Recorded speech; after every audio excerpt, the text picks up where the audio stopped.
Hi everyone and welcome to the Siga U Forum, part of the Siga Sports Integrity Week 2024. Today we have once another exciting panel discussion with the title The Role of AI in Sports Industry, Balancing Innovation and Integrity. My name is Christopher Gela. I am a member of the Siga Youth Council and I'm delighted to be joined by two incredible gentlemen and colleagues. First of all, I would like to welcome the co-chair of Siga Youth Council, Likaya Nkonkulu. Likaya, Hi, welcome to the panel session. hi, Christoph. Thank you very much for having me. Do really appreciate it, and I look forward to the discussion. Likewise, Likaya, and also another gentleman and a great member of the Youth Council, Kemal Mohamedou. Kemal, welcome to the session as well. Thank you very much, Christoph. I look forward to the discussion. Gents, we have quite a few topics to dig deeper into in this session, but first of all, I'd like to really start. What are your initial thoughts on AI's impact in the sports industry? And let's maybe approach this a bit from the integrity perspective. I'm gonna give the microphone first to Likaya. So, Likaya, it's yours. Sure. Thanks. I think from the artificial intelligence in sports is truly incredible. I mean, for the past couple of years, we've made a lot of noise about the fourth industrial revolution. And I think currently we're literally living within that revolution. So artificial intelligence has come at a critical time in the sports industry. And it's exciting. It's exciting. It brings a lot of opportunities in terms of how we use it. But I think one of the big things, and I'm pretty sure we'll touch on it a bit later on, is like anything, too much of anything can become bad and detrimental. So there needs to be some sort of guidelines towards it. But from a top layer or high level evaluation of it, it's something that's absolutely amazing. It's made things even more efficient. It's made operations more efficient. I mean, the other day myself, I was able to edit, I think, about 6 episodes of a podcast thanks to AI. So I absolutely love it. Can be a very great and powerful tool indeed. Kamal, I mean, obviously, each of you brings really unique perspective on sports integrity. But Kamal, could you maybe briefly share with our audience how AI might be impacting your specific area within sports?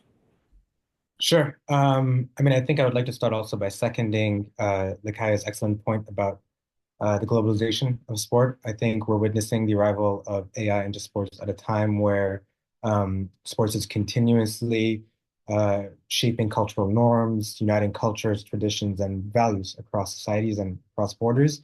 I think the arrival of AI in sports is also illustrative of this era's shifts where technology is not only, as you mentioned, an aid, but really a driving force in efficiency and strategy and performance.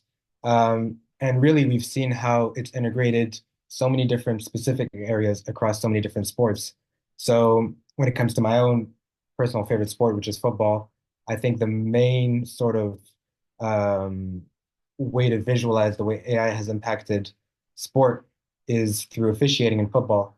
And I'd actually probably preface this by, before diving into the specific example, by saying that I think that as we move through this discussion, it's also important to be clear about how we define AI.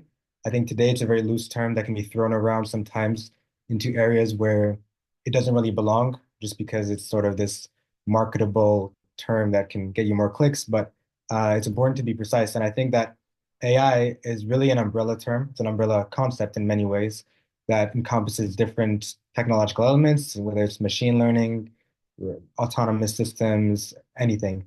But in football and the officiating of football, which was the example I was getting to, I think we've definitely seen this with the offside decisions in the past few years, where technology has transformed how the offside rule is enforced. Where now, you have all these motion tracking cameras that monitor all sorts of movements from the players. You have these instant 3-day replays, and they illustrate the offside decisions that come with millimeter level precision where you can have goals, important goals that can be ruled out offside because someone's toe might have been offside. And this accuracy is quite impressive, but I think it's stirred a lot of debate as well in a lot of circles, where people have discussed this idea of intent versus result, where the idea of the offside rule is to prevent someone having an unfair advantage in an earlier run, for example, but not to penalize necessarily minuscule infractions. And these are, some of the debates that have been created when we discuss how AI has influenced sport, about minimizing human error. Is it the spirit of the game? And so, in many ways, I think a lot of our discussion today will focus on the ethics of AI, but I think this example is also illustrative of how it's affected all areas of all of our different sports, and that's just one of them. Yeah. No, thank you very much. 100%. You've now mentioned officiating, which is great because it truly brings me towards our next sort of section, and that is really exploring. And let's now focus only on the benefits of AI. We're going to get into the negatives a bit later on, but if we look at on-field application, and we don't need to approach it only from a football perspective, we can go a bit broader. Uh, are there any other specific ways you are seeing that AI is enhancing, maybe from the point of view of athlete training and performance, Likaya?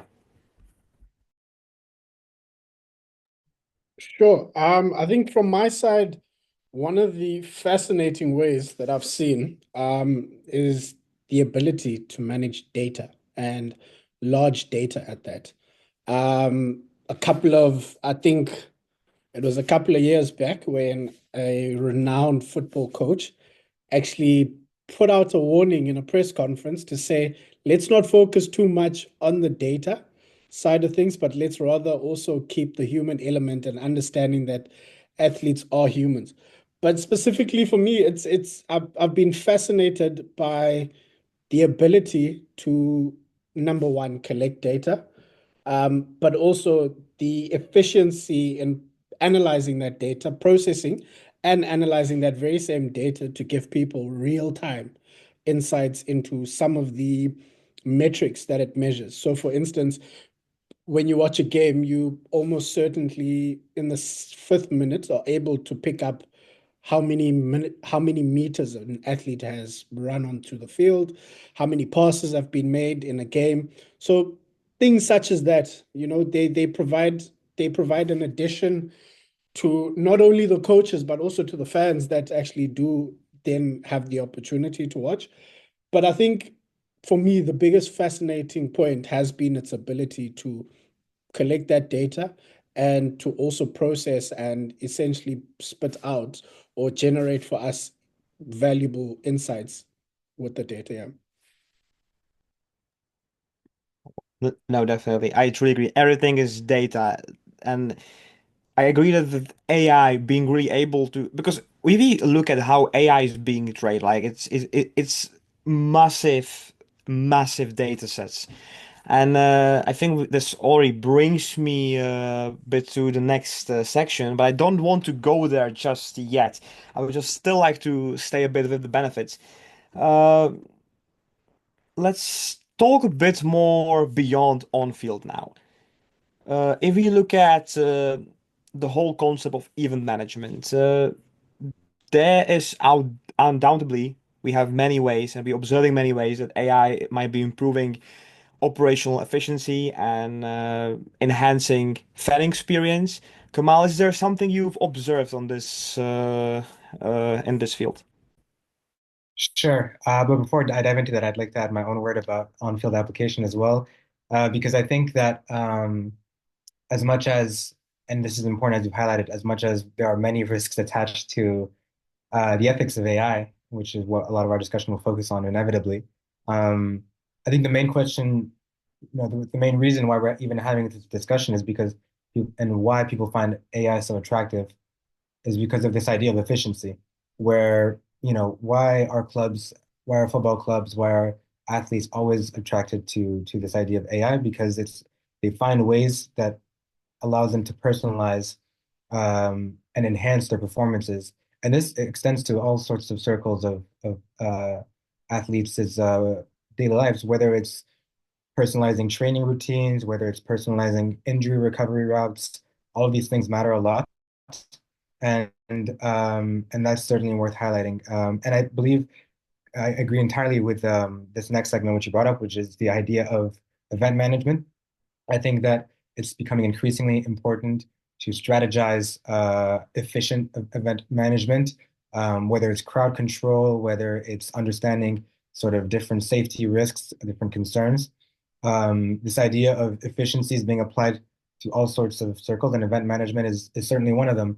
And without getting too ahead of ourselves in terms of the sort of risks attached to the ethics of I think if we're talking about event management, it's certainly worth noting that while we're on the topic of data, as well, is that AI works with the data that is given. And in that sense, AI doesn't necessarily have intent, or it doesn't have its own sort of free will in the ideas that it's repeating back to us. It works with what we're giving it. And in a sense, when it comes to event management, um, I think that if, an international sports organizations is looking at the potential risks of hosting an event in a given place at a given time, and it's using AI to sort of understand what are the security risks that could be attached to this. It's also important to be conscious of the data that is feeding to the AI for the responses that it will get. So this, brings up the whole idea of, giving it the right prompts. If, you know, some official at the IOC or FIFA or UEFA types in, what are security risks attached to hosting an event in Mexico for the 2026 World Cup? It'll get a very generic response, because it's not feeding it, precise ideas. It's not feeding it more timely ideas.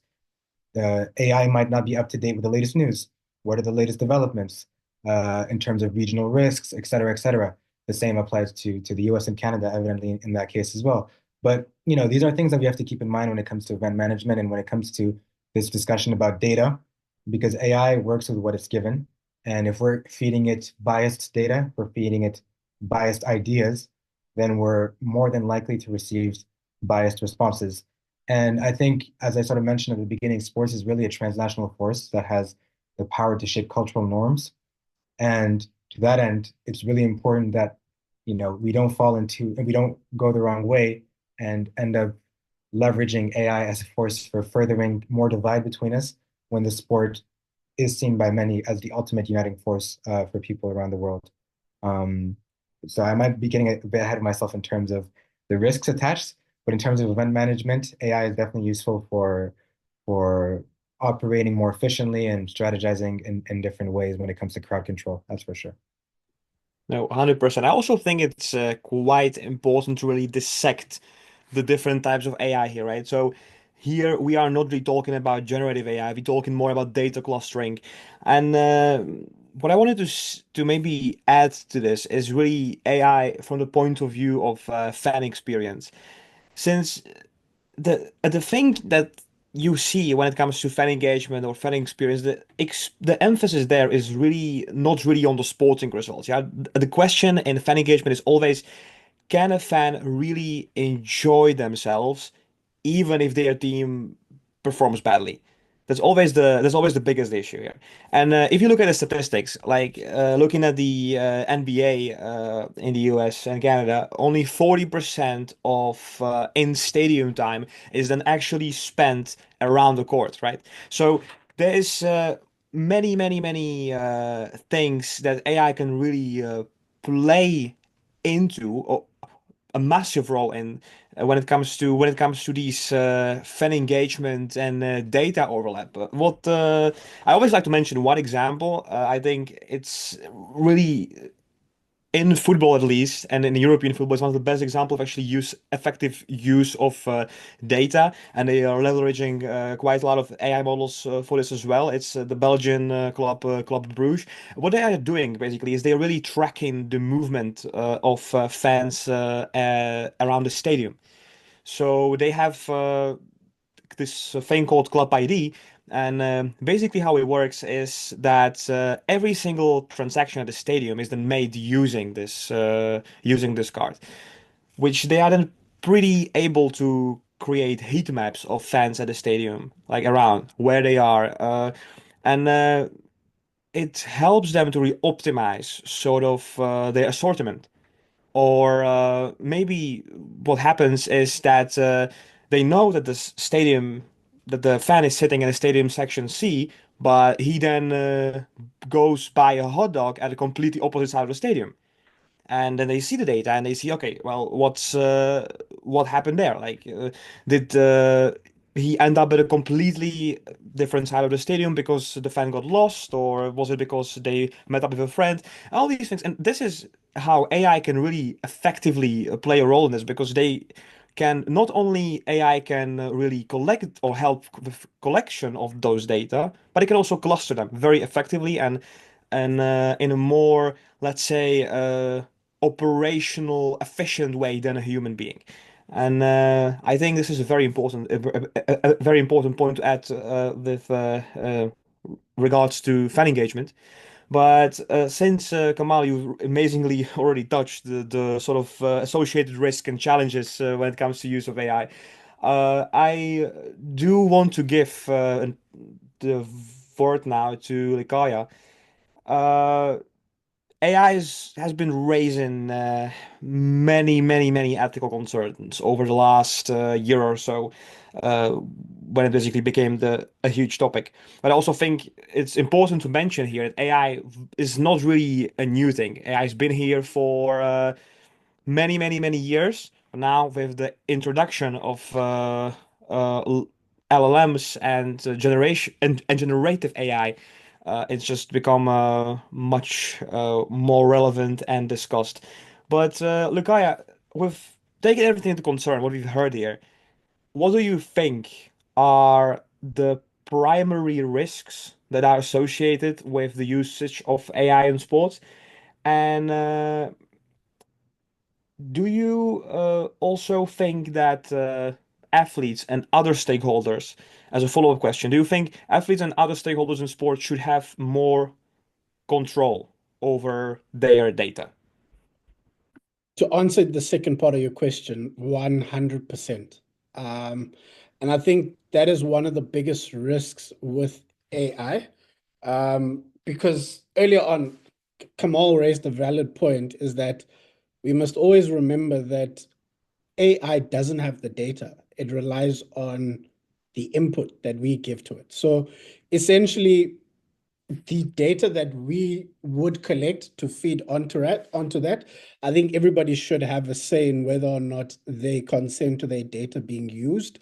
Number one, to being collected, even to start off with.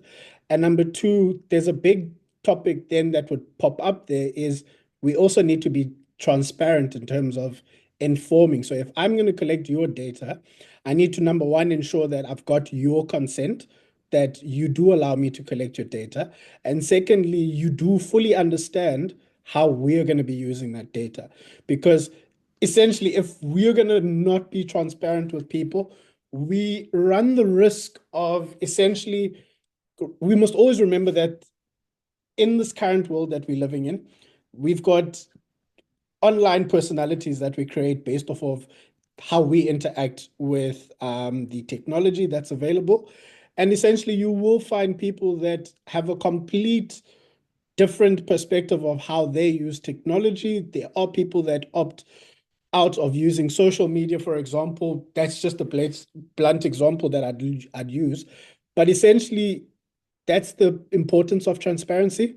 Just getting to that point of being transparent, number one, that you are going to be collecting data, but number two, what are you then going to be using that data for? And then once we've proceeded from there, there's also then the challenge of the person inputting the data and running the prompts, because essentially the questions that we ask will also dictate the responses that we get. So I mean, I'm standing on a limb here to say the policies regarding AI, number one, should speak. If anybody's going to look to develop policies, and we'll jump into it a bit later, but you should be speaking to, number one, the transparency. in the whole process, how you collect the data, how you use the data, and in terms of the information that you give to the people. That would speak to the second point of consent, but also the fairness. I mean, that now will speak to more or less how we run and how we use the data. Are we being fair about what we are saying? Because essentially, if we're going to be using, I'm going to run an example now, taking it back to high performance sports. If we use AI as part of a selection criteria for athletes, we need to ensure that the criteria, number one, that we would use would essentially be communicated with the athletes. And we also need to ensure that it is not biased against any particular individual within the team. And as individuals as well, we should not be fully reliant on AI. I'm of the belief that AI should rather be a suggestion to the human decisions that would go on. So if you're going to look at scouting, for example, let's not pull the top 10 players that the AI system is giving us, but let's rather take a pool of 20 and then let the humans select the 10 that then get the opportunity. So that's pretty much in a nutshell what I'd say. Thank you, Likai. And you also bring me to my next point. Kamal, I'm gonna pose you with a challenge, let's say. Let's say like a hypothetical scenario. So this is all about fairness and AI.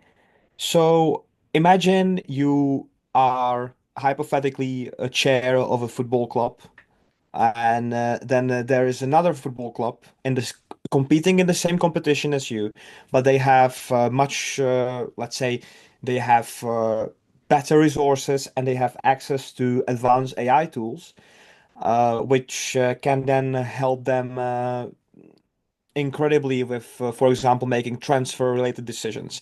Now, do you consider this as a problem from a fairness and integrity point of view? I think you raise an excellent point. I think that a lot of discussions that we see recurring around the topic of AI in sports, and particularly in sports where there are leagues and clubs, such as football and rugby, etc., is the idea of unfairness that if a club has more resources, financial resources, they can invest more into technology and AI tools. And would this then give them a competitive advantage over other teams in the league? Who knows? I think perhaps it might be too early to say, but for sure, this is a consideration to keep in mind. I think this is definitely conceivable in many ways. Whether it can be for you know nefarious purposes and it can be for good purposes. I think there are cases when teams might even try and find who are the right players to sort of target with tackles, and almost seek to injure to take out the top players from that team because that'll increase our chances of winning. But that comes at the expense, obviously, of said athlete's health. So this is obviously not good for the integrity and the fairness of the sport. Similarly, if you get all these amazing scouting reports on players that are done with the help of AI, and another club might not be able to do so, what does that say about equity in terms of recruitment? So yeah, this definitely raises a lot of questions. And I think for sure, for the heads of these clubs, they would see this as a competitive advantage over the other teams. So it's an attractive tool in that sense. And it brings me back to some of my earlier questions about why is this a discussion in the first place? Because it's so attractive because it offers a lot of shortcuts. You know, these club managers, they want to find ways to find competitive advantage over their rivals, and they see this as a tool to do so. But there's a lot of risks attached to it. And to add on to something that Lakaya was discussing earlier about data protection, I think another point that's worth highlighting is this idea of protecting athletes' data, because the same way that clubs might want to have a competitive advantage over their rivals, they might also want to have a competitive advantage in terms of negotiations when they're recruiting certain players. And if an individual is going into a negotiation process regarding their contract with a club, and perhaps they think, okay, well, I'm going to play this card in this way and that card in that way to maximize my income and the amount of years that I want to stay here. well, maybe the person on the other side of the table already knows more about them than they think, and they're at a competitive disadvantage when the athlete is perhaps the main stakeholder in the process. So it says a lot about, where the sport, how much athletes need to be protected going forward, that perhaps, we need to have more regular data protection checks, that it doesn't need to be just a one-time thing, like when you sign into a league and when you sort of sign into a club, okay, this is how your data will be used, and you sign this one time and that's it. The same way that Kaya mentioned that sometimes people want to leave social media for a bit and deactivate their accounts. Maybe athletes want to reassess how their data is being used. And this is definitely a consideration that should be kept in mind by these continental sports organizations or international sports organizations in that sense, because athletes at the end of the day are the main reason why we watch the sport, and the clubs, of course. Well, when it comes to at least football and many others, athletes are the centerpiece, and their data needs to be protected because they are the biggest value in that sense. So yeah, that's what I would say. Thank you very much, gentlemen. Let's get back to the square one. And you both have touched this next topic many times. But if we take everything we just said into consideration, what governance measures and what guidelines do you think sports organization or the clubs themselves, I will leave this up to you, maybe maybe one of you can approach this question with a more of a governance point of view, and the other can go deeper into actual stakeholders. But what measures do you think these stakeholders should implement to manage the use of AI efficiently and also, and most importantly, ethically? I'm gonna pass the word to Likaya. Likaya, I gave you the two point of view, so if you would pick one and tackle the question, please. No problem. I think for the ethical use of AI, it's critical that sports organizations should start to develop policies that speak to guidelines around the use of artificial intelligence. Because, I mean, there's a lot of elements to the use of artificial intelligence because, number one, we speak of the data protection element of it, the data that we'll be feeding. Number two, we'll be speaking to the use of that data and how the individual that will be using the data, what are they essentially using it for? So for me, the specific points that each of these guidelines or policies that would be developed, they'd need to be focused, number one, on transparency, which I touched on about. And there, it's about the communication of, clearly communicating that we do have the intention of collecting data. Number two, clearly communicating with all stakeholders involved in the collection of the data. What is the reason behind us collecting the data? Making sure that everybody is fully informed of that data is being collected, yes, but what is it being collected for and how is it going to be used? And from there, ensuring that as an organization, you do then ensure that you use the data in the correctly intended way. The next point from there would be ensuring that there is consent. I mean, that topic, that goes without saying.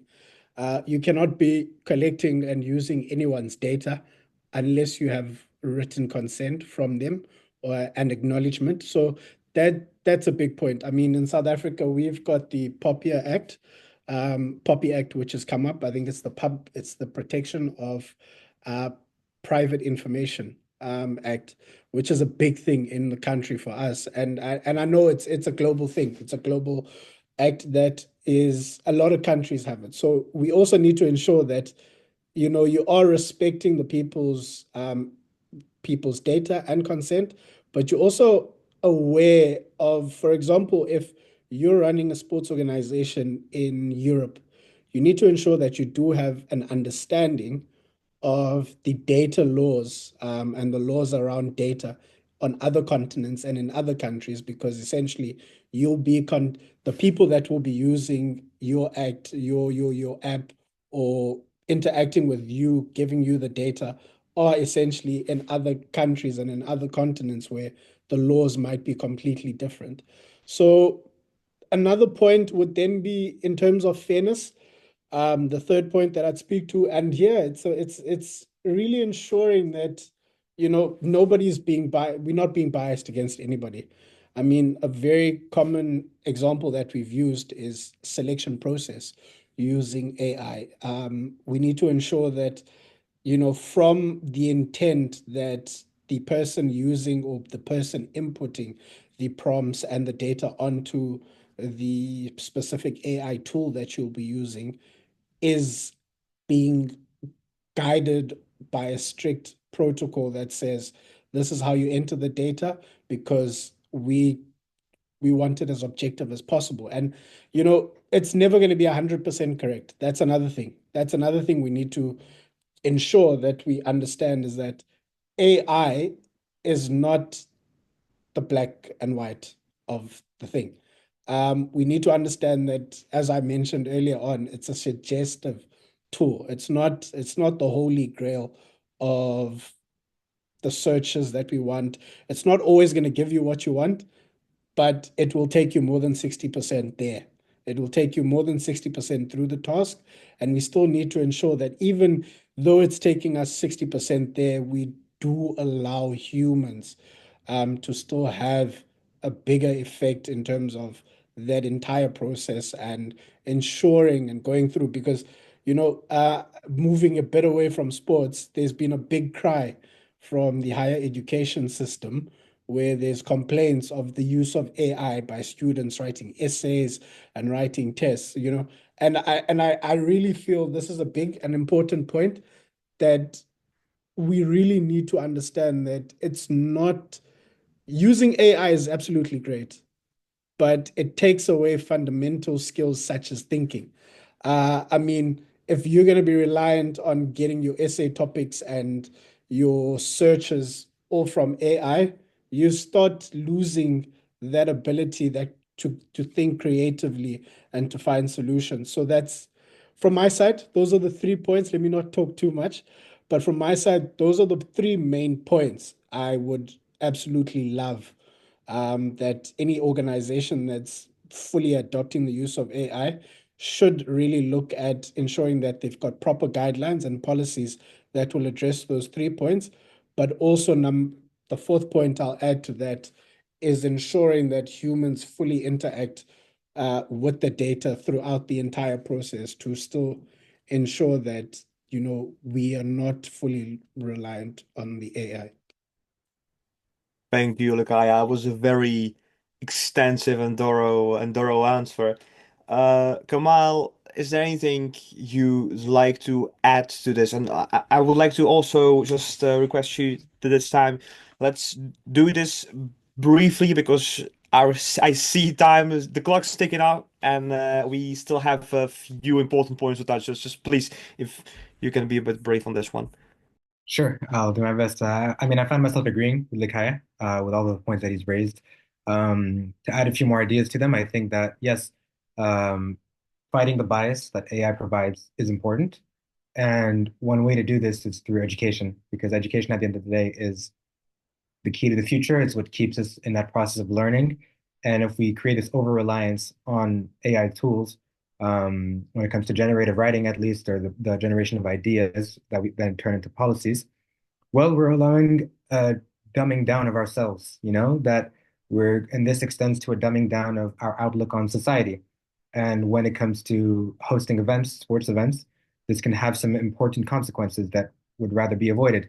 I mentioned earlier this sort of, when it comes to hosting mega sporting events like the World Cup, for example, if we have an over reliance on AI tools, then we come up with some very basic approaches to security management and risk assessment, which might not be entirely adapted to the realities on the ground. So for sure, these are things to keep in mind.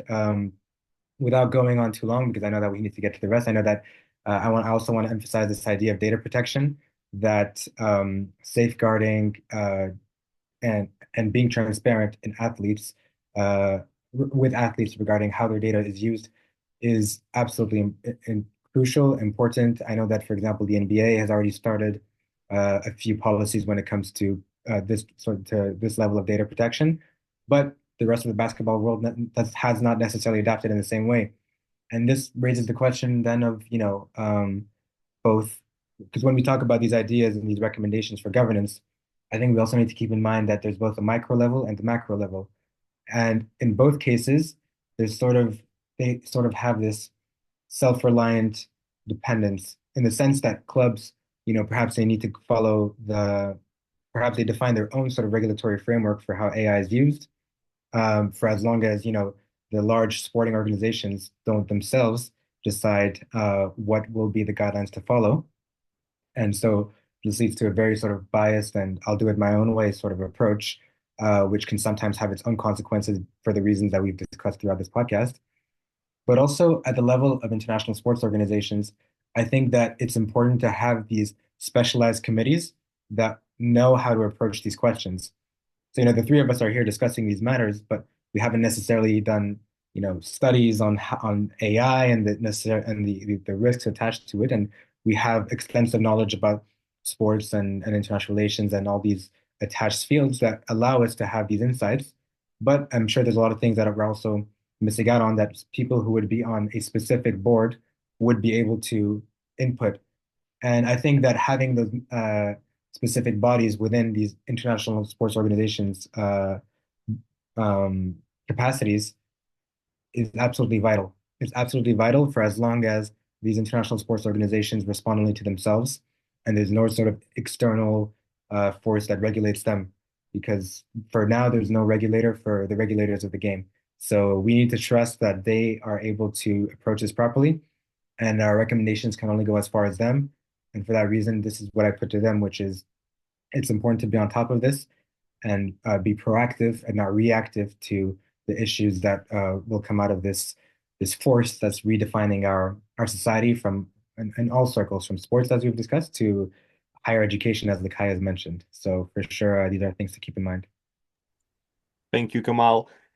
Gentlemen, it's almost time to wrap up, but before we do so, has any of you observed certain industry-wide standards or training programs that would help to ensure sort of responsible AI use amongst you can take this from the point of view of basically any sports stakeholder. And whoever wants to kick this one off, you may unmute yourself and take the mic from here. I'll go first then. Yeah, I mean, I think, this is, as we've mentioned since the beginning, AI has not didn't come up yesterday. It's been around for some time, but the latest technological developments emerging from AI, the different forms of AI, are continuing to reshape our understanding of it. And for that reason, um, there are, yes, these educational training programs that are emerging on how to approach it, but it's important that they also be up to date with the latest innovations across the field. When we talk about AI, people often think of ChatGPT as a sort of immediate, uh, you know, visualization of what AI is. And ChatGPT is mostly used, I mean, I may be wrong, but for generative writing, but there are all sorts of AIs that can generate images, that can generate data sets that are specific for all sorts of purposes. And all these, programs and coding are out there. So people are just getting more creative with what AI can do for them. So for that reason, it's important that all the educational training programs that exist be up to date with the changes as they come. And I know that, there are some international sports institutions, a lot of them here in Switzerland, whether it's AISTS or CIES or others, that are creating these sort of short courses to focus on how AI is transforming sports and the risks to keep in mind, etc. I haven't enrolled in them myself, but I'm sure that they provide some interesting insight. But one recommendation I'll always keep is, yeah, the importance of being up to date, of being creative in our thinking on what are the risks that we need to be conscious of, and how to always address them. Because as we mentioned time and again throughout this podcast, AI doesn't have its own free will. It's dependent on what we give it. And if we give it these lazy short prompts, we will get very superficial responses. And if the person in charge decides to move forward with that and make that a policy, that has important consequences for the rest of society. So education is absolutely vital on this matter.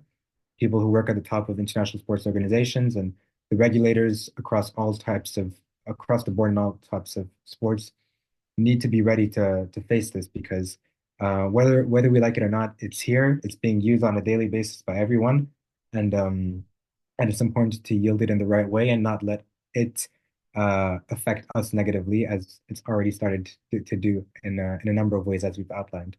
Yeah, I'll pass the floor to Kai if he has some words to add.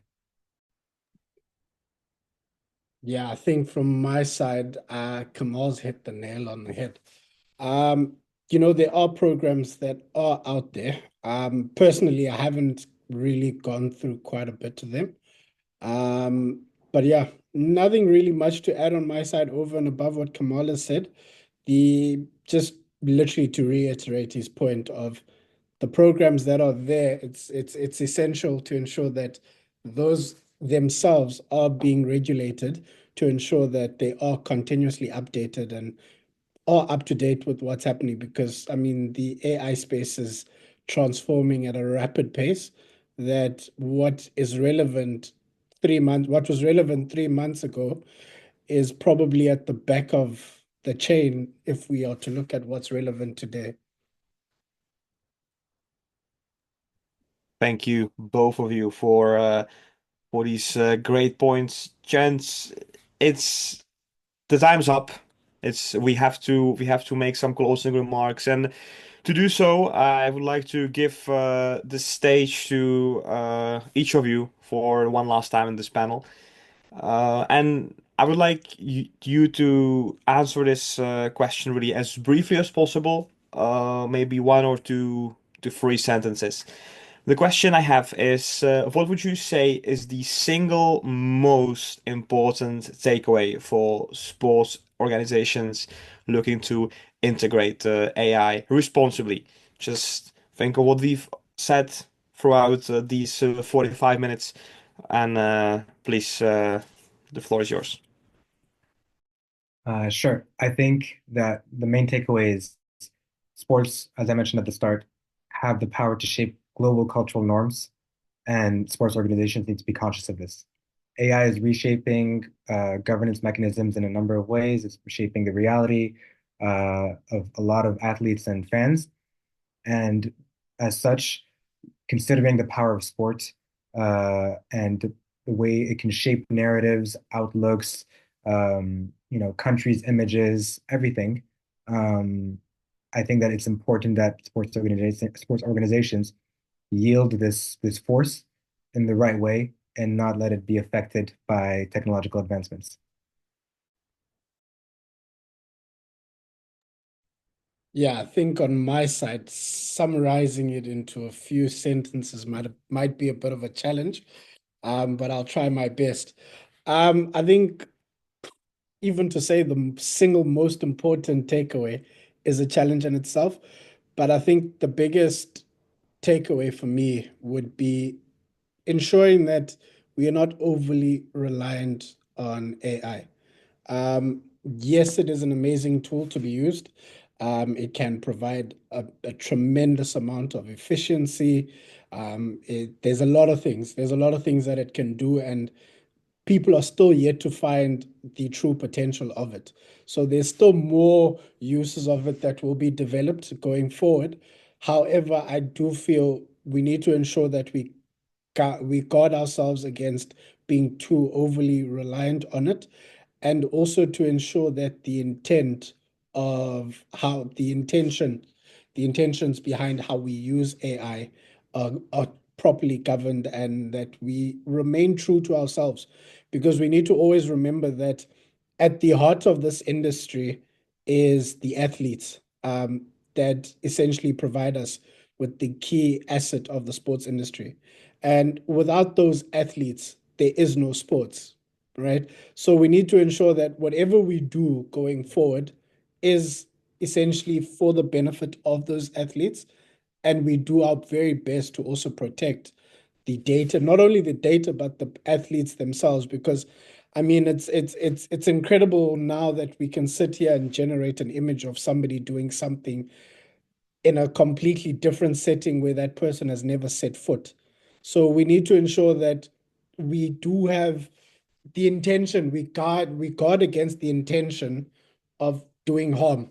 I think it's becoming very, very, very easy to do harm with technology. And as much as it's good, there is the bad, so we need to just guard against that bad, yeah. So beautiful and amazing way to sort of close off our panel discussion. Gentlemen, thank you very much for joining. I was joined by the Siga Youth Council member Kemal Mohamedou and Siga Youth Council co-chair Likaya Tlokonkulu. Gents, thank you so much for joining. Thank you for hosting us. Thank you. Thank you for My having me. And Christoph. My name is Christopher Gala. I was your host. Would you believe that we actually used the help of AI to outline our discussion for today? It's one of the one of the many things AI is capable of. I think definitely one of the least scary ones. Thank you so much for watching us. Stay tuned for more that's still to come throughout the U Forum and throughout the Siga Sports Integrity Week. Make sure to follow Siga on social media channels. Also to follow the Siga Youth Council and keep the conversation going because to keep integrity in sports, we need every single one of you involved. Thank you so much for watching and take care. Have a good one.